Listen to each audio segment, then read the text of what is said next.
为他操办婚礼的是我精心培养了一辈子的儿子。儿子眼含热泪喊白月光叫妈，扬言都怪我死得晚，耽误了白月光和老伴有情人终成眷属。再次睁眼，我听到儿子在房间诅咒我早点死。我进去狠狠扇了他一巴掌，生你还不如生块叉烧。出轨的老公跟我离婚了，儿子选择了他，可后来儿子却跪着求我认回他。亲情长相守，真情在人间。大家好，我是秋兰，欢迎观看《真情人间》。臭妈妈总是让我学习学习，她要是早点死就好了，那样就没人管我了。儿子的声音让我的意识回笼，我走出房间，来到镜子面前。镜子里是一张年轻的脸，没有老年斑，也没有白头发，被生活压弯的腰此刻已经变得笔直。我活动了一下筋骨，年轻的感觉此刻是那么强烈。这不是梦，我重生了。按照儿子此刻在读的年级来算，我现在才32岁。往事也慢慢浮现在脑海里。我愤怒地冲进房间，生你不如生块叉烧，不想写就别写了，我才懒得管你。儿子不敢置信地看着我，反应过来后便把我赶了出去，砰的一声关上房门，玩他的游戏去了。上一世，我为了他的学业不知道操碎了多少心，为了能够好好教育他，我辞去了工作，当起了全职妈妈，一心扑在他的学习上。我费尽心思给他安排了学习计划，四处求人，找了名誉非常好的辅导班，平时也尽量不让他接触电子产品。在我的努力下，儿子的成绩一直很优秀，最后跟他爸一样考上了国内最好的大学。可上了大学后，他开始对我不闻不问，消息从来不回，节假日回来，他也只是跟他爸聊得有来有往，却毫不理会我的话。有一天，我实在忍不住骂了他几句，没想到他竟然把深藏多年的话说了出来。妈，你知不知道我有多恨你？你从小到大都管着我，管着我爸，甚至把奶奶气走了。你这样的女人，怎么配做我的妈妈？我心灰意冷，就连丈夫也觉得我太过强势。你总是不让我喝酒，我跟儿子的感觉是一样的。这个家都让我感到很窒息。快年过半百的我，感觉天都要塌了。后面的日子，儿子丈夫对我都非常冷淡。可尽管如此，我还是苦心经营着这个家，直到死去。没有想到，我的丈夫在我去世不到3天，就风风光光迎娶了他的白月光，而为他操办这盛大婚礼的人，竟是我的亲生儿子。儿子在婚礼上真情实感地叫着白月光妈，还扬言都怪我死得晚，耽误了白月光和他爸有情人终成眷属。上天给了我重来一次的机会，这一次我不会再为谁而活了。儿子不想学习，那就给他随便玩。我拿出手机，发现丈夫肖华的消息已经发过来了。今晚有个同学会，聚会地点比较远，我不回去了，不用等我。我开始回忆上一世的这一天。我记得我还叮嘱他不要喝酒，因为他有乙肝，喝酒对肝的损伤非常大。可第2天回来，他一身酒气，我为此跟他大吵了一架。而且从那天开始，他夜不归宿的次数变得越来越多，且每次的理由都很合理，我也没有怀疑过他。想到他跟他白月光是在大学的时候在一起的，我不禁怀疑，也许他们在这次同学聚会上就勾搭在一起了。如果是真的，我不得不佩服他们隐藏得太好了，几10年的时间竟然做到滴水不漏。我问肖华是什么同学聚会，过了大概半个小时他才回我，果然是大学的同学聚会。我来到书房，翻看他的大学毕业照，上面果然有他初恋刘可丽的名字。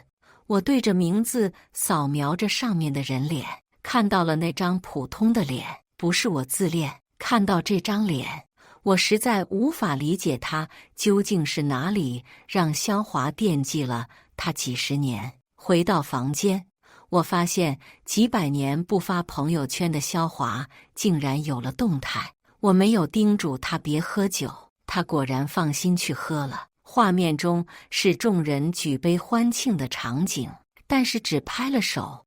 我不知道刘可丽究竟有没有去，可萧华的文案却耐人寻味。如果再见不能红着眼，那就让我们红着脸。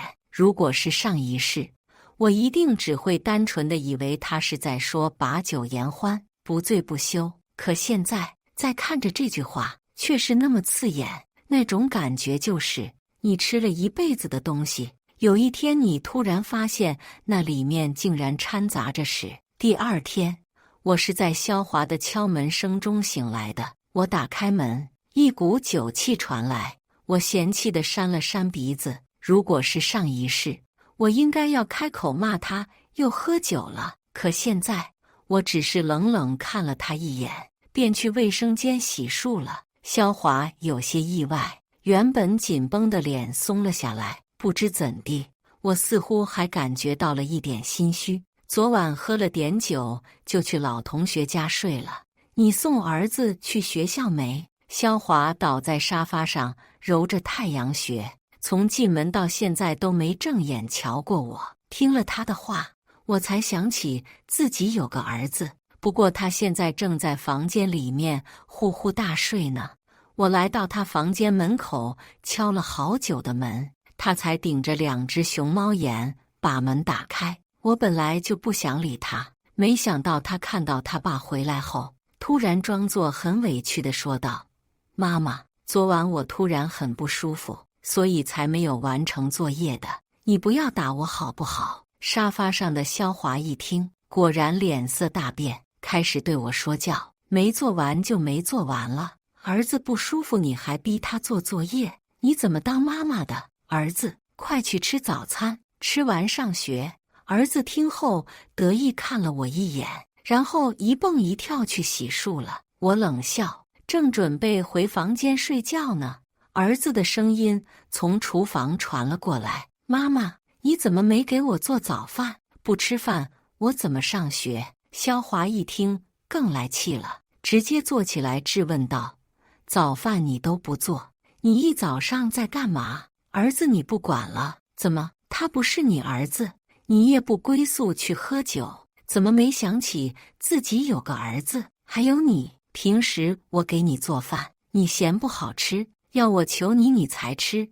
那你觉得谁做饭好吃，你就让他做去。”我以前从来没有对他们说过这样的话，都是像照顾祖宗一样照顾他们，所以父子俩完全呆了。不过很快，儿子就没时间发呆了，因为他发现距离上课时间已经过了快半个钟。天哪，妈妈，你怎么没有叫我起床？我已经迟到了，我会被老师骂的。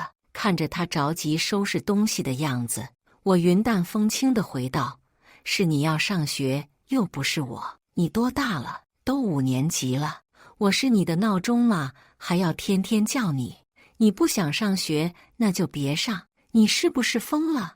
我不就是一夜没回，喝了点酒吗？你有必要处处扎我们父子俩？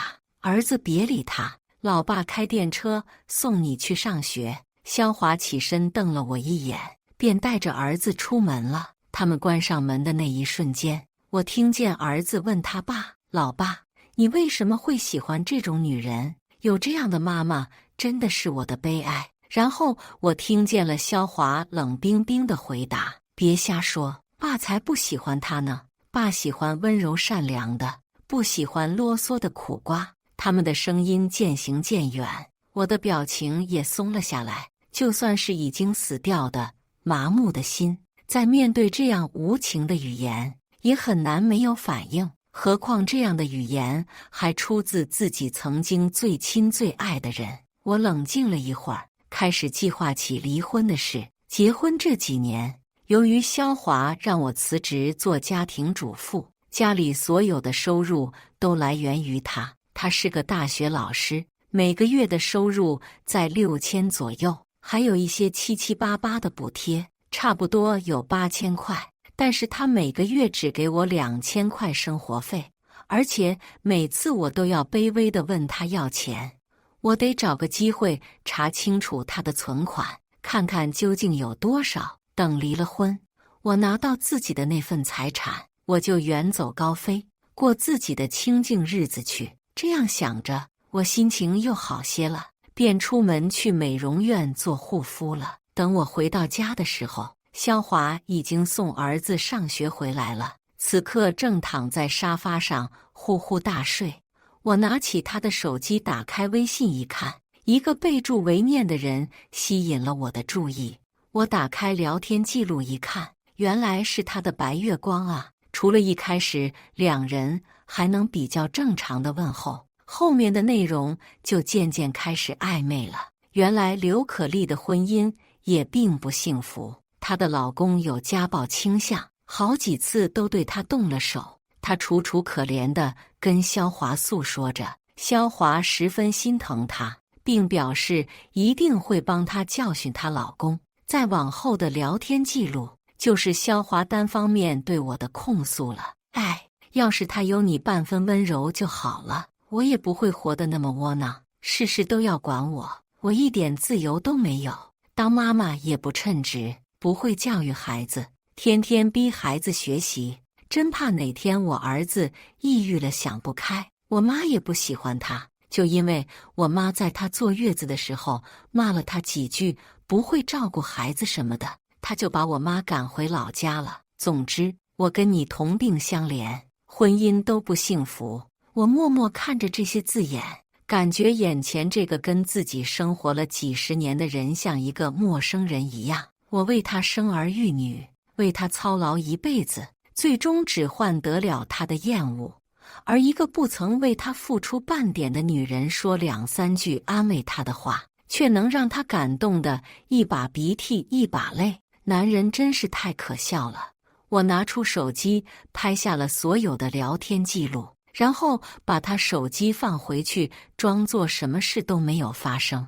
不知道肖华是不是心虚，从这天开始，一向不愿意管孩子的他，竟然经常带着儿子出门玩，而且还非常讨好的对我说：“你一直以来辛苦了，以后就不用经常做饭了，我跟儿子去外面吃就行。”我觉得很奇怪，因为以前我说出去吃，他就十分生气地数落道：“你不工作，不知道钱难挣是吧？而且外面的东西这么脏，要是我和儿子吃出什么问题，你负责吗？”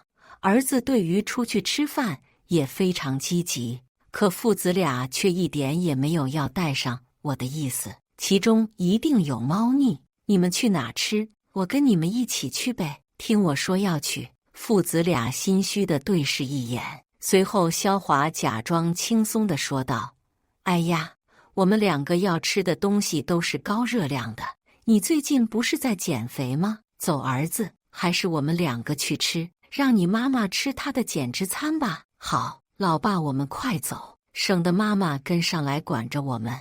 看着他俩急匆匆离开的背影，我思索一番跟了上去。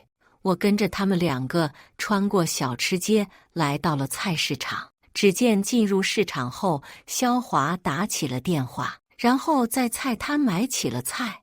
我可不相信他们2个会是在给我准备什么惊喜。我继续盯紧，看他们父子俩究竟是想干什么。买完菜后，父子俩又拐过2条大马路，来到了离家不远的一个小区里。紧接着，他们来到一栋单元门前，似乎在等谁。我隐藏在墙后，不一会儿就看见一个女人打开了单元门。那女人四处张望，确定没人看见后，立马招呼着他们进去了。而且我还听见儿子说了一句：“刘阿姨好。”那女人不是刘可丽又是谁？我突然想起上一世肖华在儿子小学的时候，晚上经常带着儿子出去打羽毛球，可经常运动的他们体重却一直上升，变成了2头肥猪。我为此还十分奇怪，该不会就是在那时候开始，他们就吃2家饭了？可刘可丽也是有家室的人，而且跟肖华聊天的时候还说她老公会家暴，她怎么敢让他们2个去家里吃饭呢？大概过了2个钟，儿子老公回来了，他们吃得油光满面，看到我正在做瑜伽，肖华满脸嘲讽，都7老80的人了，还学人家年轻姑娘那一套呢？有这力气，还不如打扫一下房子。对呀，妈妈，就算你怎么练，你的脸又黄又干，都一样难看。儿子也在一旁附和道。我不搭理他们，因为上一世我就是天天操心他们，忽略了自己的身体健康，导致自己一身的病。虽然都是小病，可也经常被折磨得痛不欲生。而我的好儿子、好丈夫，在我生病的时候，不但没有照顾我、关心我，反而还嫌弃我总是生病，没能好好伺候他们。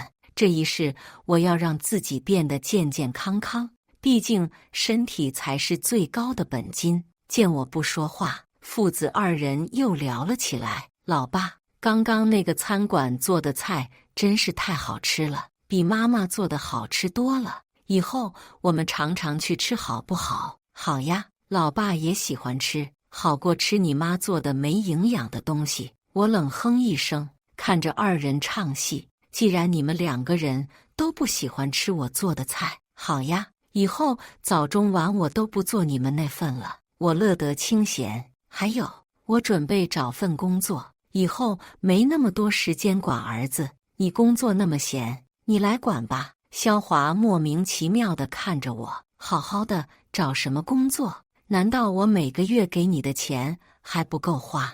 你是不是拿我的钱去乱花了？我怒了，不是，你每个月就给我那2000块，顶什么用？你们父子俩猪一样能吃，天降粮食也不够你们吃的。你不给我钱，又不想我工作，是不是有病啊？肖华被我说得满脸通红。一旁的儿子见状，赶紧为他说话。妈，你都那么老了，谁还要你啊？你就在家好好照顾我和爸爸，不就好了？老爸赚钱那么辛苦，你天天在家享福，真是得了便宜还卖乖。我瞪着白眼狼儿子，不明白，明明是自己身上掉下来的一块肉，为什么他从来都不为我说过一句好话？我之前关心你、照顾你，你嫌我啰嗦好管你，现在妈妈要出去工作，你怎么就不同意了？而且我生你的时候没有把你的手脚生下来吗？这么大的人了，不能自理吗？你爸给我的钱，我几乎都花在了你的身上。你见妈妈有买过一件新衣服吗？妈妈在家干活，你看不到，眼睛也没给你生下来。见我骂儿子，一旁的肖华踢了茶几一脚。你最近是不是疯了？这个家被你闹得天翻地覆，妻子当不好，妈妈也当不好。我当初怎么瞎了眼娶了你？儿子见他老爸给他撑腰，也指着我骂道：你这个坏女人，根本不配当我妈妈。我当初才是眼瞎心盲，嫁给了你。好，既然你们对我这么不满，以后我也不管你们了，我不要你的钱，你也别阻拦我找工作。我回到房间，把门重重关上，不想再看那父子俩的嘴脸。第2天我早起去面试，发现他们父子2人正在吃早餐。我走过去，儿子见了我也没有叫我一起吃，反而一脸无所谓地说：你不是不管我吗？我有爸爸管，我们都没有留你那份，你自己做吧。我冷眼看着自己曾经照顾了一世的父子2人，已经寒了的心又结上了一层冰。你要去找工作就赶紧去，别在这碍我和儿子的眼。不过你要是被刷下来了，可别求着我给你钱花。肖华一脸看好戏的表情看着我，仿佛我已经跪在他面前求他似的。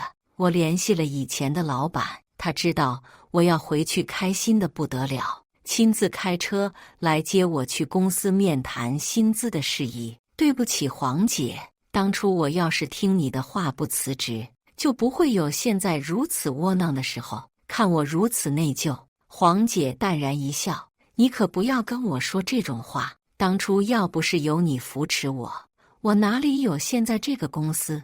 而且虽然你辞职了，公司有什么问题需要你，你都无偿帮忙解决。现在好不容易你肯回来了，我开心还来不及呢。到公司后，曾经的同事看到我都热情迎接，得知我要回来，都十分欢迎。最终，黄姐让我回到了原来的职位，薪资还跟以前一样。晚上我回到家，父子二人恰好又在吃饭，萧华还当着我的面一杯一杯喝着白酒，做出很享受的样。怎么，今天不出去吃了？我好奇地问。你管我们在哪吃，反正都没你的份。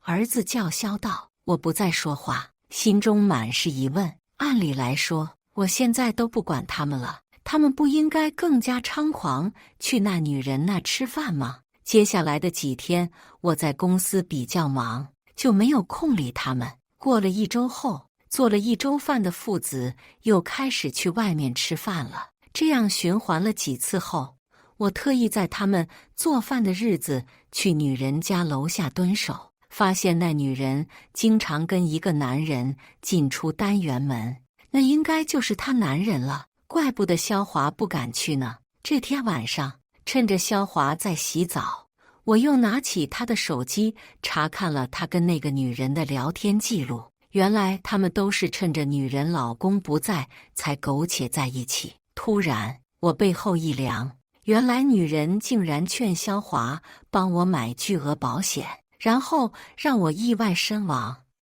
到时候她也会让自己老公发生意外，两个人就可以光明正大在一起了。可萧华毕竟是老师，他知道做这些事的后果是什么，所以没有答应女人。但我却想起了上一世萧华帮我买了保险后，我发生了各种意外，比如他约我去爬山，我不小心脚滑摔了下去，好在我命硬，只是骨折了。还有一次我们发生了车祸，萧华只是轻微擦伤，而我却断了一条腿。如此种种，在上一世都可以用意外来解释，可看到这聊天记录，才知道那些意外都是谋杀未遂。我鸡皮疙瘩都起来了。没有想到，生活了几十年的枕边人，时时刻刻都在想着怎么要我的命。我继续翻看他的手机，看看还能找什么证据。接着一些不雅照片、视频映入眼帘，全都是他们两个自娱自乐拍下来的，而且玩得还挺大。我把他们全都发给了自己，又消除了痕迹。接下来有好戏看了。过了差不多2个星期，父子俩又开始去外面餐馆吃饭了。我又跟着他们来到了菜市场，发现刘可丽也跟在他们旁边，3人正有说有笑地挑着菜呢。这幅场景换旁人看了去，谁不说是幸福的一家3口？我悠闲地走上去，跟他们在同一个菜摊买菜，然后假装很惊讶地说：“萧华，你们不是去饭馆吃饭吗？怎么在这买菜呢？”听到我的声音，父子2人像见了鬼一样看向我。我打量着刘可丽，疑惑地问：“这位是？妈，你怎么在这？你不是已经买好了菜了？”儿子吃惊地问。刘可丽一听，立刻变得局促起来，她手足无措地看向父子2人，眼睛也红了，一副我欺负了她的样子。萧华见了，估计心疼了，原本心虚的面孔也换成了怒目圆瞪。你怎么在这？你是不是跟踪我们？我跟你说，你别整天发疯，疑神疑鬼的。这不过是我的大学同学，我们碰到寒暄了几句，你别乱想。你们还没回答我的问题呢，说是去下馆子，怎么下到菜市场来了？我交叉着手看他们。妈妈，我们去哪里关你什么事？你不是说不管我们吗？刘阿姨，你别理我妈，她就是一个疯子。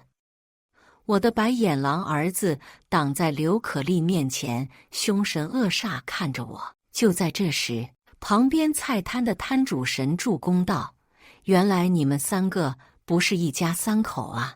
我见你们经常一起来买菜，还以为是幸福一家呢。”3人脸色一黑，我幸灾乐祸地看着，是可丽遇到了家暴，她只能找我帮忙。大学同学一场，我怎么能不出手相助呢？可丽为了感谢我，才给我和儿子做饭吃的。就是，刘阿姨做的饭比妈妈你做的好吃多了。一旁的刘可丽突然就哭了，上来抓着我的手，可怜兮兮地说道：“对不起，可我实在是没有办法了，只能让阿华来帮我。姐姐，同为女人，你一定能够理解的，对吗？”菜市场围着看戏的人越来越多，我甩开刘可丽的手，再次看向萧华。遇到家暴不找警察，找别人的老公，大家说说这是什么道理？我的老公也不是警察，他又那么热心肠的帮忙，这又是什么道理？一旁的观众看了，开始对刘可丽指指点点。刘可丽哭得更加厉害，萧华和我儿子开始急了：“够了，你这个疯女人，赶紧跟我回家，别在这丢人现眼了。妈妈，你真是个毒妇。刘阿姨只不过是给我们做饭吃，你却让她在众人面前丢脸，你的心真是太歹毒了。我不要你这个妈妈了！”啪！我一巴掌打在了儿子的脸上。你到底是不是我生的？他只不过给你做了几顿饭，你就感恩戴德。妈妈一把屎一把尿把你带大，你要什么我都给你买，尽心尽力抚养你长大。你不仅连个谢字都没有，还叫我毒妇。从小到大我都没有舍得打过他，这是我第一次打。他也愣在了原地。刘可丽上前抱住他，质问道：“你就算埋怨我，你怎么能打孩子呢？你怎么做妈妈的？”我笑了，我教育我儿子也要你管，你想管你自己不会生，难道说你生不了？刘可丽好像被说中了似的，满脸通红，支支吾吾，说不出一句话。我嘲讽地笑了一声，在众人的讨论声中离开了。这天晚上，父子俩都没有回来，我一个人乐得自在。我来到书房，发现萧华的电脑没有被他带走，我试了几个密码，没想到真被我蒙对了。我查看了一些文件，都是他平时背的课件。我一想到一个这样的男人都能够站在讲台为人师，不免觉得讽刺。我打开网页，想着处理一些自己的工作，却没想到收获了意外的惊喜。在萧华的浏览记录里，好几条都是关于我的，比如怎么样让一个人意外身亡，怎么让妻子净身出户，值得买的意外险。尽管在自己的意料之中，可看着这样的文字，也难免汗毛直立。退出网页后，我打开了他的课件。2天后，父子回来了，看到我2张脸，顿时冷了下来。我们离婚吧，跟你这样的女人在一起生活，我还不如去死。萧华愤怒地看着我，呵呵，求之不得。不过别忘了，这套房子可是我婚前买的，你可别以为住了10年就有你的份了。想当初萧华刚跟我在一起的时候，还是一个穷酸研究生，而那时我就已经年收入10几万了。我给自己买了一套房。没有房子的萧华平日里就住在我的房子里，后来结婚我也没有要求他有房子，便一直住在我的房子里。萧华听了我的话，脸立刻黑了，不过瞬间又得意起来。不过是一套房子而已，说的好像谁买不起似的。就是，你赶紧跟老爸离婚，我要跟老爸生活，才不和你。儿子也在一旁搅和道：“你以为我想要你啊？生你不如生块叉烧，养你还不如养条狗。”2人看我这么爽快答应，倒是有些意外，不过更多的是喜悦，马上便回去收拾东西了。第2天，我和萧华来到了民政局，不过有离婚冷静期，我们没离成。又过了3天，网上突然出现了一条热点新闻：某某大学老师讲课时误放不雅视频，已被停职调查。晚上，肖华一脸憔悴地回来了，他似乎百思不得其解。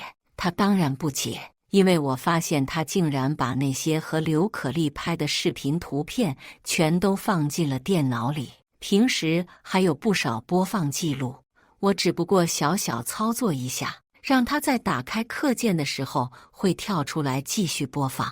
估计肖华一辈子都会认为是自己不小心造成的。不过让我意想不到的是，此新闻一出，竟然有无数个女学生出来举报肖华曾经给他们发不雅信息。一时间，肖华和学校都被推上了风口浪尖。最后经查证，肖华被学校辞退了。得知自己老爸因为骚扰女学生失去了工作，我那白眼狼儿子竟然觉得不是自己老爸的错，不就是给他们发了几条无关紧要的消息吗？女人就是矫情，我不敢相信这是从一个10岁的孩子口中说出的话。要在以前，我肯定好好教训他一顿了。可现在我才不想理会。肖华，你们究竟什么时候搬出去？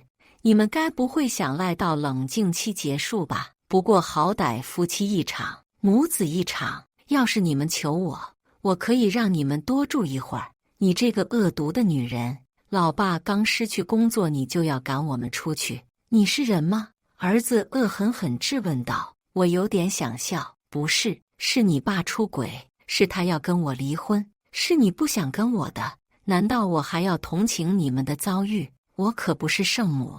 儿子别理他，老爸不过是一时失忆，明天我们就搬出去，就不用看他那副嘴脸了。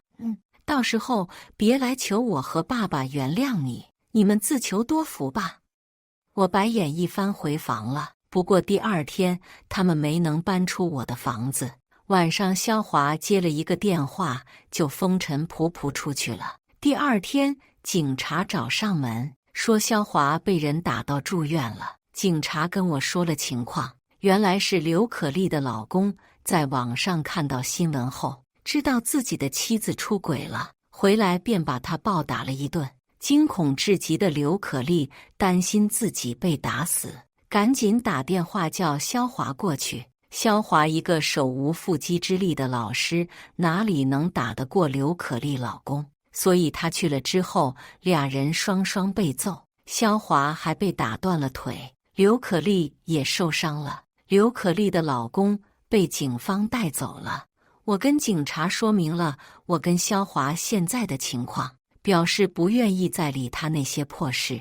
儿子知道他老爸的情况后，立刻收拾东西找刘可丽去了。在这段时间内，肖华已经跟刘可丽住在了一起，而刘可丽起诉了她老公婚内家暴，不用等冷静期就离了婚。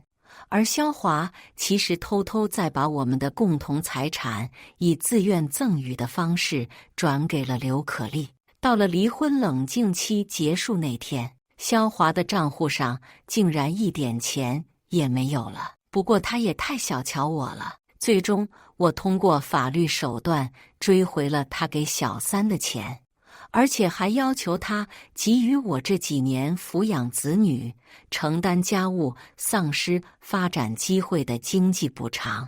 尽管肖华10万个不愿意，但是该给我的钱都给我了，离婚证也到手了，而我们的离婚证还没捂热呢。肖华和刘可丽就领了证，因为我每个月还要给肖华转儿子的赡养费，所以联系方式都没有拉黑。肖华给刘可丽办了一场婚礼，还给她20万的彩礼，在朋友圈大肆宣扬。我看了其实有些心疼自己把这么多年的青春都给予了他，可他却连个婚礼都没有给我办，而且他当时没钱，也没有给我彩礼，这一切我都没有计较。可现在他却毫不犹豫地给了另外一个女人。过了1年，儿子的班主任竟然给我发消息，说他在学校里霸凌同学，希望家长好好教育他一下。而且老师还说他的成绩直线下滑，现在已经是倒数第一了。毕竟是自己生的，我也没有恶毒到希望他真的把自己的人生毁了。因此我联系了肖华，希望他带儿子出来，我跟他谈谈。可没想到肖华让他儿子发来了一条消息：臭女人都跟爸爸离婚了，还想管我？我告诉你，别来招惹我。我现在只有一个妈妈，那就是刘可丽，她比你温柔，比你善良，对我好极了。我还得谢谢你成全她和爸爸呢。我的乳腺差点又堵上，不过我想了想，还是尊重他人命运吧。就算他是我儿子，我也没有必要舔着脸去找他，人家还不领情呢。想想上一世我为他操心一辈子，到头来他竟然恨了我一辈子，在我死后不到1个月，就为他那86岁的老爸风光迎娶了刘可丽。想到这，我决定不再理会了。接下来的几年，我在公司的表现十分优异，又成为了公司的一把手。现在我的年收入已经7位数，身边向我示好的男人也不少。我有过很多男朋友，什么奶狗、狼狗，各种类型的都有。尽管我知道他们都是为了我的钱，但我也只是为了他们的色，各取所需，毫无纠缠。公司的人都劝我趁年轻再找个人成家，我笑了笑，摇摇头。这一辈子我会有很多个男朋友，但是绝对不会再有老公了。谁好不容易从坟墓里爬出来，还有想再进去的念头呢？我拿着钱四处旅游，吃喝玩乐一样没落下，过得潇洒自由。而肖华就没有那么好过了，因为那档子事，没有一家学校愿意再聘用他，最后他只能去一家小公司当文员，收入非常低。刘可丽原本也是爱他的，但也是爱还是高校老师的他估计以为肖华还能够找份好工作，所以便迫不及待地嫁给了他。可是没想到肖华竟然混成了这个样子，最终肖华的白月光也变成了白米饭。朋友圈全是在抱怨生活的动态，我那白眼狼儿子也过得不咋样，看他的照片穿的全都是地摊货，而且最后甚至连大学都没有考上。期间我曾经找过他，让他好好学习，别荒废了学业，可他以为我是来看他和他老爸笑话的，当着我的面就把我给他买的鞋子衣服丢进了垃圾桶。上一世我处心积虑为他安排一切，他恨我。这一世我决定不再管他，他也恨我。我也不知道自己错在了哪里。令我意外的是，肖华死了，死在了46岁，而死因竟然是因为过度酗酒，导致肝硬化，得了肝癌。他原本就有乙肝，上一世我天天管着他，不让他喝酒，所以一辈子都平安无事，活到了86岁，还有精力迎娶白月光。而这一世，他早早选择了白月光，却只活到了46岁。上一世，他送走了我，尽管葬礼一点也不用心，好歹也是给我办了后事。这一世，我决定去送送他。来到他的坟前，刘可丽正伤心地在一旁哭泣。我曾经的儿子染着一头黄头发，满是纹身的手夹着烟在一旁坐着。我把花放在肖华的坟墓前，刘可丽一看是我，眼神便十分憎恨。我没有想到，上一世我输了，这一世我还能输给你，我十分诧异。原来刘可丽在婚礼当晚便因为高兴过度猝死了，她跟我一起穿了回来。上一世她一直都有跟肖华联系，可肖华爱面子，一直没找到理由和我离婚，一直等到我去世，刘可丽才能嫁给他。这一世的同学会上，他故意给肖华灌酒，给肖华讲他不幸的婚姻。他通过各种借口让萧华到自己家里去，最后萧华把持不住，踏出了那一步。她故意激怒自己的老公，让自己的老公打自己，然后顺理成章地离了婚。可她没有想到，尽心计划的一切，最终还是竹篮打水一场空。一旁的儿子听了，十分不敢置信，他把曾经骂我的脏话通通甩给了刘可丽，质问他为什么要破坏自己爸妈的婚姻。他跪在我的面前，祈求我的原谅。天黑了，白月光落在了萧华的墓碑上。感谢大家的观看，欢迎大家在下方评论区讨论。如果你喜欢这类故事，记得点击订阅《真情人间》，并分享给更多的人，这会对我帮助很大。再次感谢大家的观看。